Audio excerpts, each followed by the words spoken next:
અત્યારે તારીખ 22 સપ્ટેમ્બર 2025થી માતાજીના નવલા નોરતાની શરૂઆત થઈ ગઈ છે અને ભક્તિભાવથી આપણે શક્તિ સ્વરૂપ માતાજીની આરાધના કરીએ છીએ। ત્યારે આ નવરાત્રિના દિવસોમાં એક કાઠિયાવાડના વીર સપૂત પુરુષ એવા જોગીદાસ ખુમારને યાદ કરવા જ પડે। એક દિવસ જોગીદાસ ધણહેરમાંથી નીકળ્યા અને એક 18 વર્ષની દીકરી સામે મળતા પૂછ્યું, બેટા તારી સાથે કોઈ નથી? તારા દીકરી કહે છે, ના, નાનપણમાં મારા માતા પિતાનો સ્વર્ગવાસ થયો છે અને મારા મામાને ત્યાં હું મોટી થાઉં છું।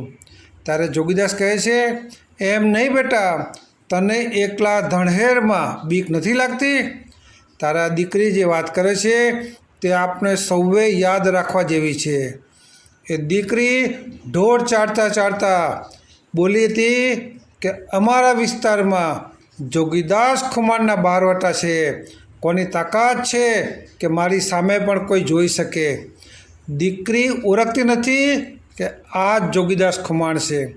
ત્યારે આવા જોગીદાસ ખુમાણ કાઠી મરદ સૂરજનારાયણ સામે જોઈ બે હાથ ઊંચા કર્યા અને બોલ્યા, હે કશ્યપ પુત્ર સૂરજનારાયણ, મારું બારવટું હાલે કે ના હાલે, પણ આવી 18-20 વર્ષની દીકરીઓ જો મારી ઉપર વિશ્વાસ રાખીને આમ વગડામાં ઢોળ ચાળતી હોય તો હું જીવું ત્યાં સુધી મારી ઇજ્જત આવીને આવી જ રાખજે।